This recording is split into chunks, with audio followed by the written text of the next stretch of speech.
Seguimos adelante entre Buen Día, recibiendo con gran gusto a Juan de Marsilio, docente, ex sindicalista, integrante de las redes de docentes frente amplistas.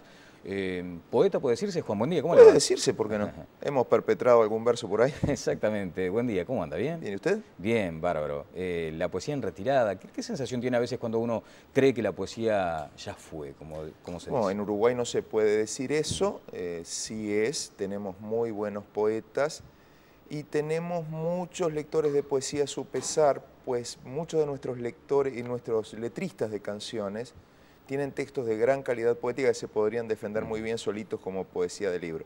Eso sí, gente que compre libros de poesía hay Ya pocos. no, es poco. No sé si ya no, porque todo va y vuelve en estas Claro. cosas de la historia. Ajá. El síntoma de la lectura muchas veces refleja el estado de una sociedad. Se dice que se lee menos, yo no tengo claro que sea efectivamente así. ¿Cuál es su percepción en todo caso como docente? A ver, hay varias cuestiones.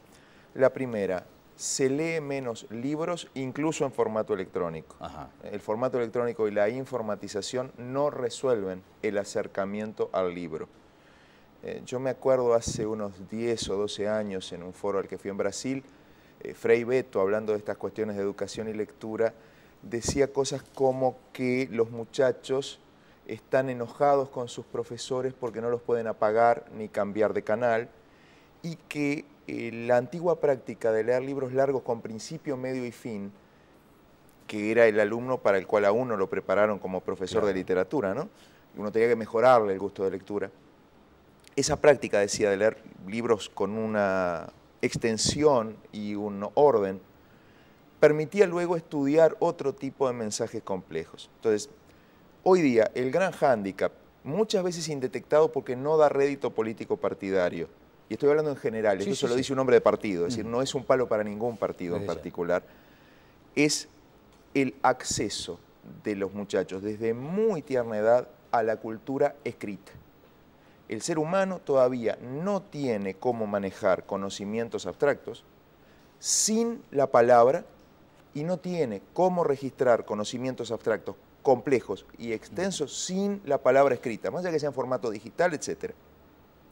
Por lo tanto, cosas tales como programas para regalarle libros a toda la familia, incentivar que se le regale libros a los niños de la más tierna infancia, que se les lea, que se les cante, que se les cuente, resolver que todas las escuelas tengan en el centro y en cada aula una biblioteca muy bien nutrida, que en las bibliotecas de escuela haya bibliotecarios preparados o al menos idóneos muy bien preparados, que haya coordinación con la biblioteca pública más cercana y eso hasta el nivel liceal y también en las escuelas técnicas es crucial y no se habla.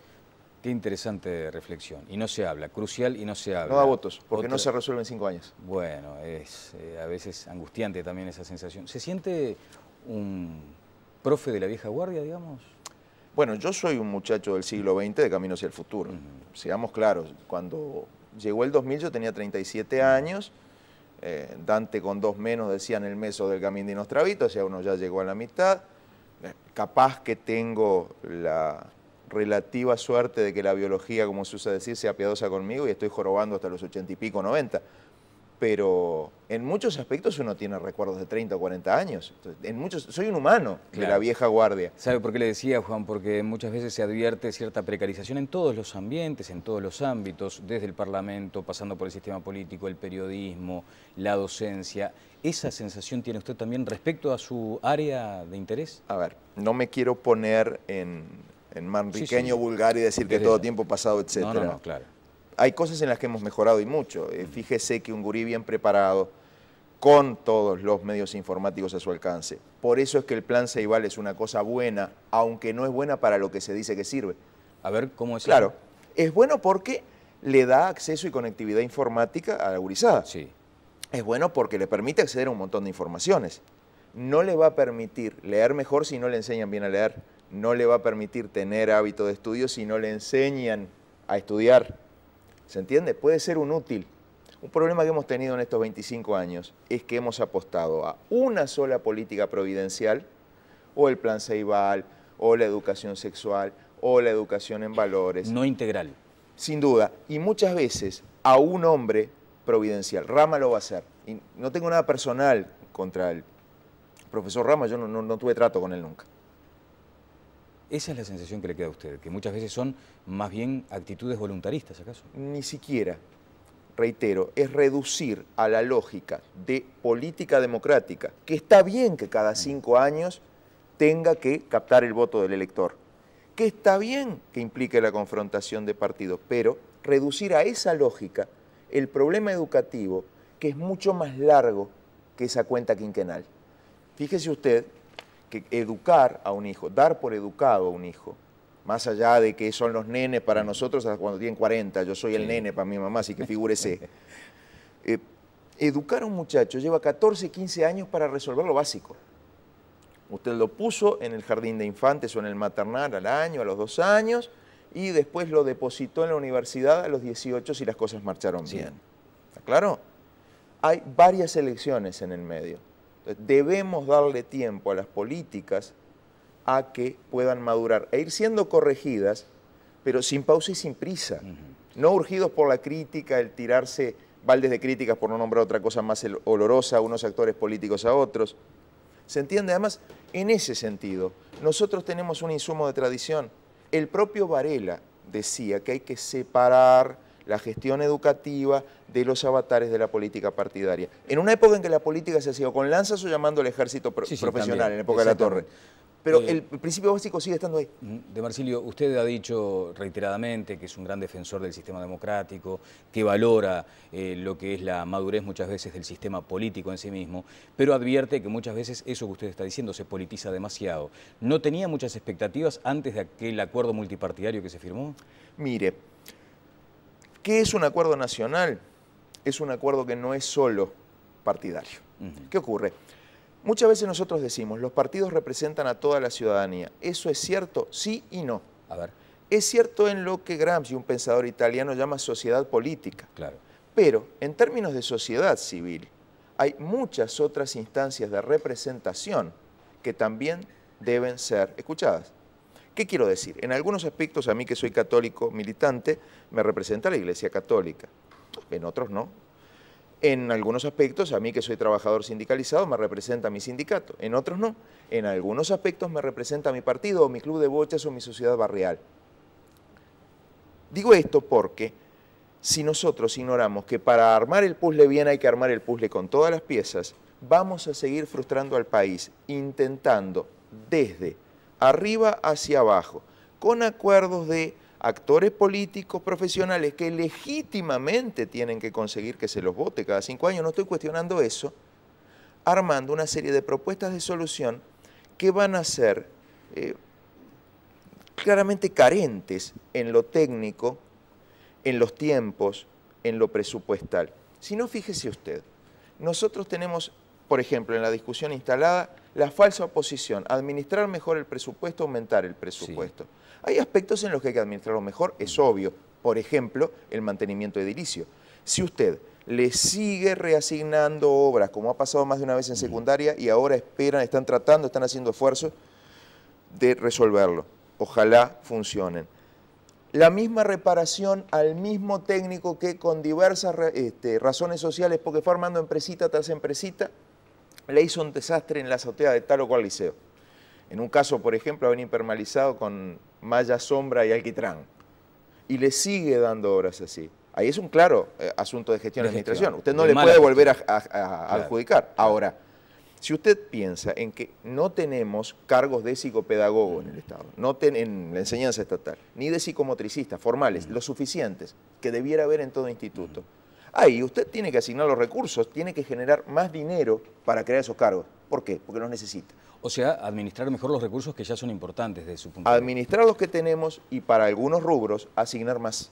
Fortalecerlos. Y probablemente la sumatoria le dé más. Si usted cruza al país vecino, lo que nosotros aquí, digo como Uruguay, yo no comparto esa cifra, pusimos como techo de un 4,5% del PBI, usted cruza Argentina y ve que hay un 6% del PBI como piso. ¿Se entiende? Es otra concepción, claro. Más allá del número. Pues si yo me pongo un techo, tengo que constreñirme a ver cómo me estiro hasta donde me dan las cobijas y tal vez hay gastos que son imprescindibles y no me los planteo. Porque mi lógica no es qué necesito, sino qué tengo. Claro, está bien. Y en esto, que es un derecho humano, tal vez debe irse al que necesito, aunque de repente tardemos 20 o 30 años en conseguirlo, pero si uno no se pone ahí en el rumbo de a dónde tiene que ir, termina no llegando porque no va. Bien, profesor, me tira tantos temas que es difícil tropearlo. Voy a volver a un asunto que me quedó. Haga. Por ejemplo, aquel de la formación docente, porque muchas veces hay gente que dice, bueno, no, pretenden tener un mejor ingreso, pretenden tener una mejor estatura desde el punto de vista sindical, que se respete a su sindicato, pero no están bien formados. Los profesores salen mal formados. A ver, es más grave, Castro. Lamento darle yo una mala noticia a usted, que es el que se ocupa de eso. Nosotros estamos teniendo serios problemas de alfabetización básica desde el principio. Por mala formación de los maestros que empezaron a hacer esto, a tener este output en el sistema, este egreso de gurises de primaria ya de hace unos 20 años, no.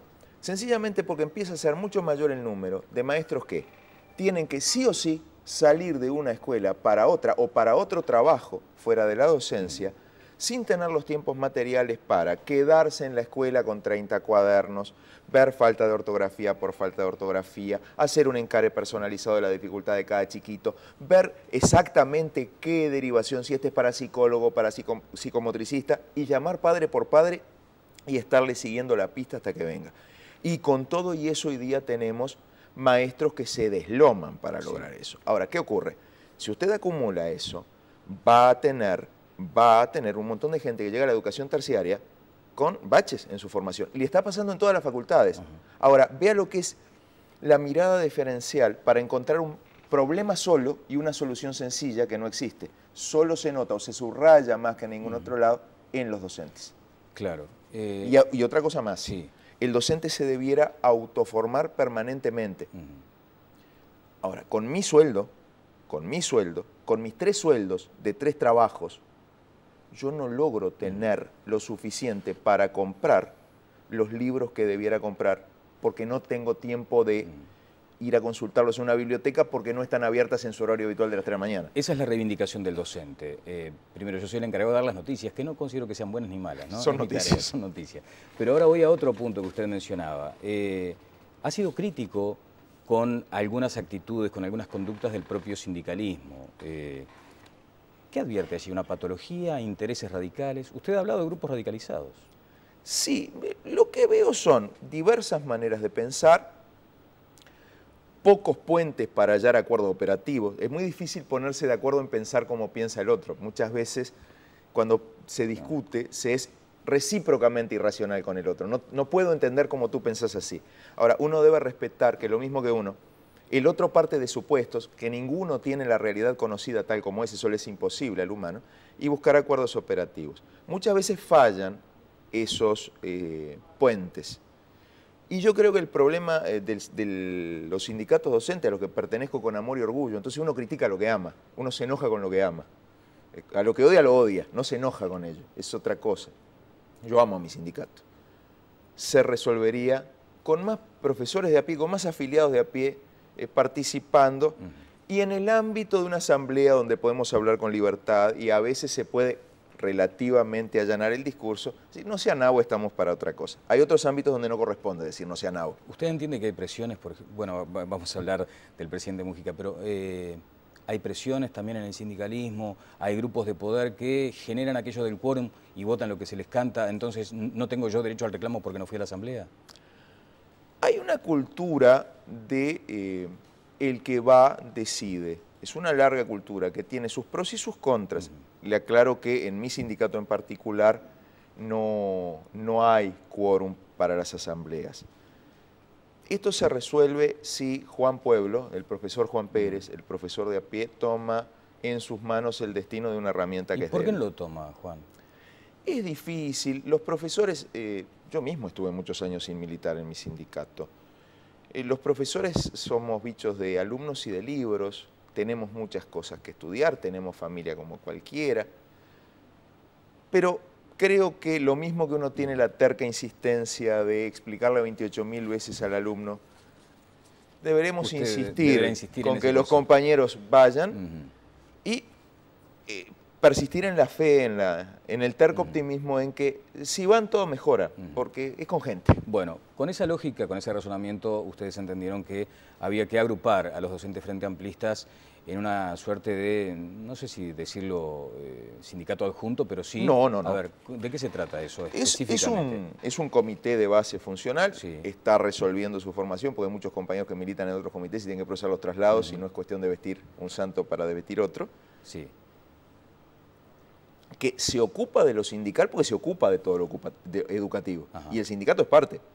Pero en ese comité usted tiene docentes frente amplistas afiliados al sindicato y no votantes de una u otra lista gremial en el sindicato, docentes incluso que ni piensan afiliarse al sindicato. Es una riqueza, más allá que cada frente amplista, cada hombre de izquierda tiene en sus genes qué posicionamiento respecto a lo sindical y cierta proclividad, pero no es un sindicato para Ahora, De Marsilio, ¿con qué vocación nació? ¿Con qué interés? ¿Con qué objetivos, digamos, a corto plazo?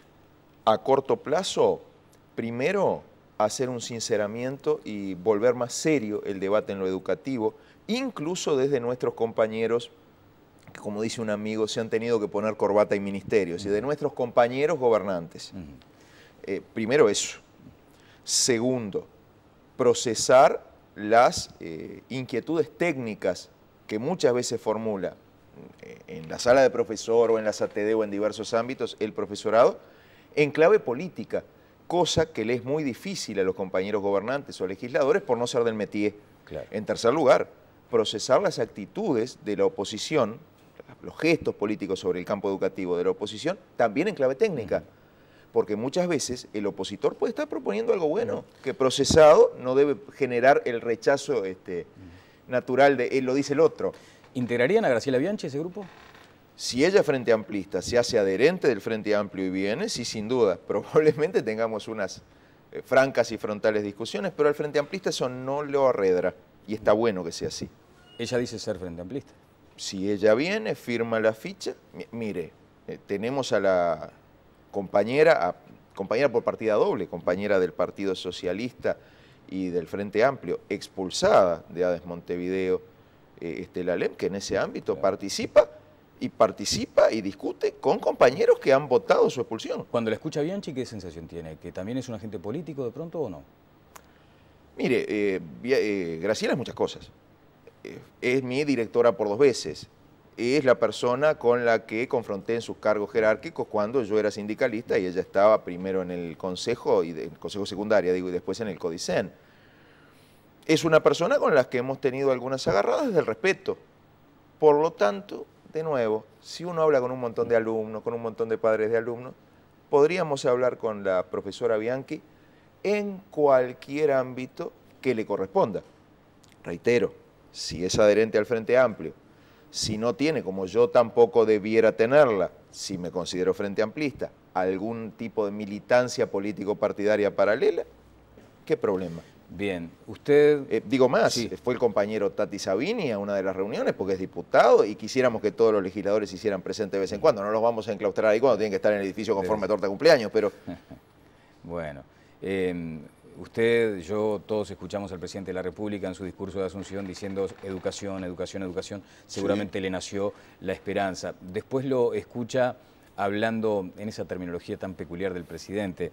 Dijo en una carta publicada hace poquitos días: dirijo a usted la presente, una carta de Marsilio al presidente de la República, para expresar mi profunda discrepancia con el estilo, el contenido, la oportunidad de las declaraciones formuladas sobre posibles medidas sindicales en la educación pública. ¿Qué siente con respecto a estas declaraciones del presidente, a su estilo? A ver, a mí el estilo de Mujica en cuanto a buscar la llaneza me encanta. Yo trato de hacer eso en mis clases porque caramba, que se va a poner uno solemne. Pero muchas veces la forma del mensaje le hace al contenido. Si usted es el presidente, tiene que tratar de evitar que haya paros, más allá que la Constitución da ese derecho. Si usted dice, no me dejen a los gurises en, etcétera, etcétera, está poniéndole un trapo rojo al toro para que vaya y le haga el paro. Porque ese tipo de estilo ofende. Primera cuestión. Segunda cuestión, está diciendo algo que no es. Hay maestros que gastan un 5, un 6, un 7% de su salario en comprar materiales de estudio y materiales para sus gurises. Y los mismos profesores hay también. Y eso no es dejar al muchacho en desnudez, por decirlo más coquetamente. Luego lo otro es continuar un estilo político que se le criticó a los partidos fundacionales cuando estuvieron en el gobierno, de meter en la misma bolsa a unos docentes y otros docentes. Y tiende a tratarse así el tema. Cuando se habla de ausentismo, por ejemplo, la gente se llega a la conclusión, los docentes faltan.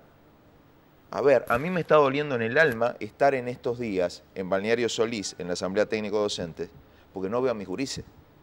Pero además, me pasa que estuve tomando examen en febrero porque le dije a mi médico, no me des tanta licencia médica después de una operación. Yo me siento ofendido, y como yo, muchos colegas.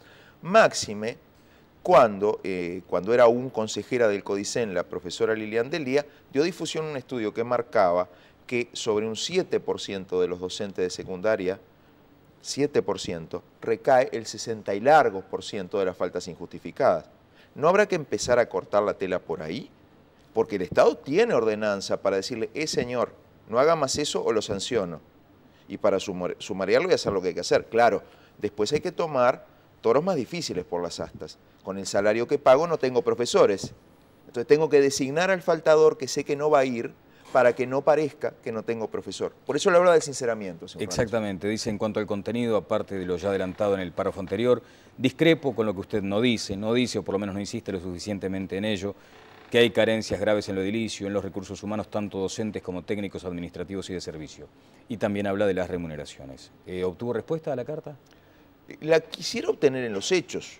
Yo no soy nadie para que el presidente me conteste una carta. Sí soy alguien, como cualquier ciudadano, para dirigirle carta al primer magistrado, que es un primus inter pares, es un ciudadano como yo. Lo hice con el presidente Valle. Lamento que muy ácidas y muy sarcásticas, pero eso sí, en lo más salvaje del 2002 paré. No se hace leña de un árbol caído cuando el árbol es un prójimo, aunque sea de un partido opuesto. Se las mandé al presidente Vázquez, se las mandé con anterioridad al presidente Mujica, y reitero, todo ciudadano lo debiera hacer. Ahora, la respuesta la quiero en hechos. ¿Ha habido alguna entrevista con la CESEU? Yo no soy la coordinadora del Sindicato de la Enseñanza, yo no soy quien para hablar de eso, en tanto no soy un dirigente, soy un simple afiliado. Espero que eso se procese, no en bien solamente de mi bolsillo como docente, que de carne somos y pan comemos, sino en bien de la educación de mi país. Y más que nada, más allá que cuajen un 2, un 28, un 315% de aumento o de asignación de dineros para tal cosa, que cuaje en un cambio de estilo de la conducción política de la educación y de la discusión del tema educativo. Bien. Juan, finalmente me queda un puñadito de minutos nada más para referirnos a este aspecto que tiene que ver con esa aparente dualidad que se ha planteado con respecto a la educación pública y al ejemplo del jubilar. ¿Qué postura asume usted? Hay mucha gente que se rompe el alma en el jubilar, pero hay algo que constitucionalmente no podemos, ni debemos, ni queremos hacer en la enseñanza pública. Nosotros no podemos seleccionar al alumnado. Ahora, esto le abre a secundaria, a primaria, a toda la educación pública, el gran desafío de atender las dificultades sociales de aprendizaje, las dificultades específicas de aprendizaje, si el chico es disléxico, tiene algún otro tipo de capacidad diferente, para que, sin excluir, podamos educar de veras. Si usted hace simplemente a repetir al muchacho, sin proveer los apoyos para su rezago educativo, no sirve de nada. Pero el pase social tampoco. Si lo pasa sin atender ese rezago, es peor, porque lo va a frustrar a la larga. No se trata de diferir la frustración, se trata en todo lo posible de evitar la frustración educativa de sus hijos, de los míos, de los del vecino. Mis alumnos son mis hijos. ¿No comparte aquella de la selección natural de los mejores, por ejemplo? Soy cristiano y soy socialista, no puedo compartir eso.